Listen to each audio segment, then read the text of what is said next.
Making money and working as an international student in the US. In this video, I'm going to cover this topic, and I have three angles from which I want to look at it. Let's get started.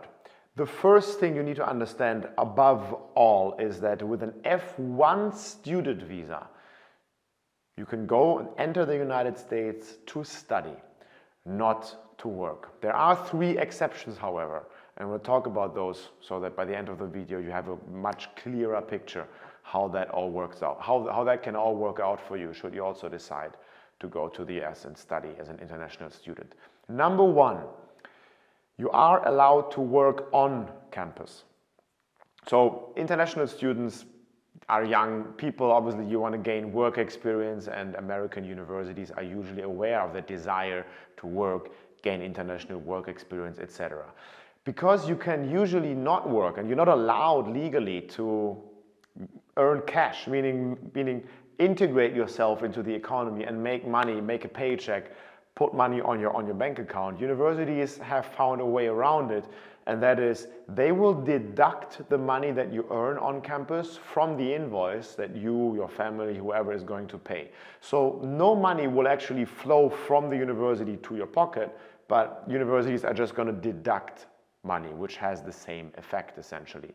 And those work on campus jobs can be anything from being an academic tutor for your home language. You know, I'm German myself. I was working as a German tutor, for example.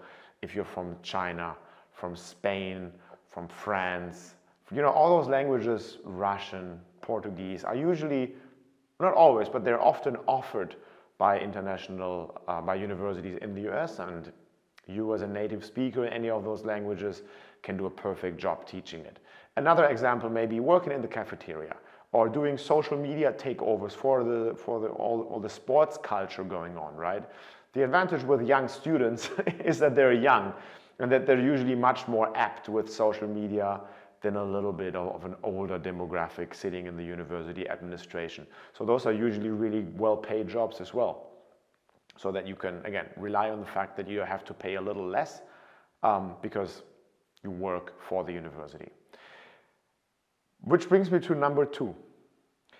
There is an exception where you can work off campus, and that is throughout your CPT, compulsory practice training.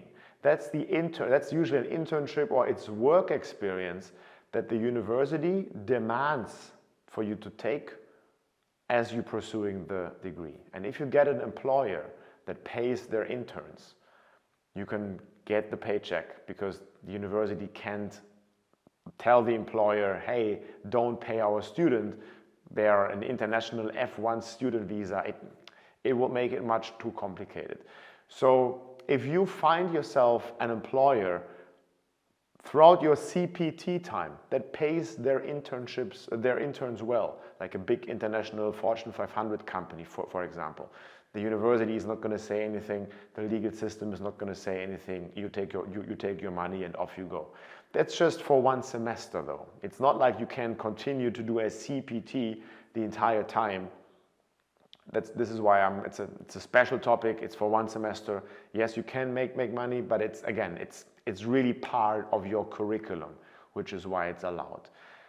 Number three gives you a lot more freedom, a lot more room to work, and that is in your home country. There are two ways to do that. Anyway, if you want to talk about 3.1 first, and then we're going to talk about point 3.2. So first option is throughout the summer break. You have the months of May, June, and July usually in between your semesters, and many international students decide to go back to their home country to do side gigs, you know, all kinds of jobs, whether it's promotion, if there's a fair, setting up the fair, catering, you know, all those things that you can do as a student without having an earned degree yet are obviously there for you for the taking. Especially in the summer, there's usually a lot more going on around the world in terms of events. You can make as much money as you want and then have a little chunk of pocket money to take back to the US for your spending money for whatever it is, you know, your mobile bill, even the flight, the next round trip you can purchase from working at your home country throughout the summer. Many countries actually have a tax bracket where you wouldn't fall in, because if you work for 3 months, again, some countries, not all of the countries, but if you work for 3 months, you're probably going to be below the tax threshold where you actually have to pay income tax. Because 3 months is just really not a lot, and your income throughout the year is still going to be low, but for those 3 months it's going to be a good salary. So keep that in mind. And that brings me to point number 3.2, if you will. It's working in your home country, but being a remote worker while studying in the US. You know, there are many ways to make money online: running your own web shop, building websites, doing whatever kinds of blog article writing, social media takeovers for companies. There's so many digital ways for you to earn money that are unrelated, have to be unrelated to the US economy, of course, right? That's the F1 visa regulation. But if you're from whatever country and you start your own little business there and then you run it remotely, nobody's going to say anything. So just keep those things in mind.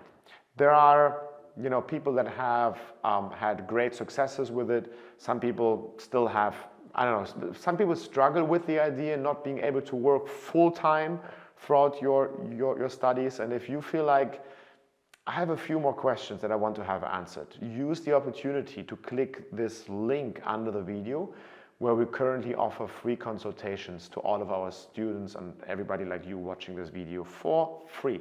It's going to be on the phone. We're going to offer it in English. Make use of it.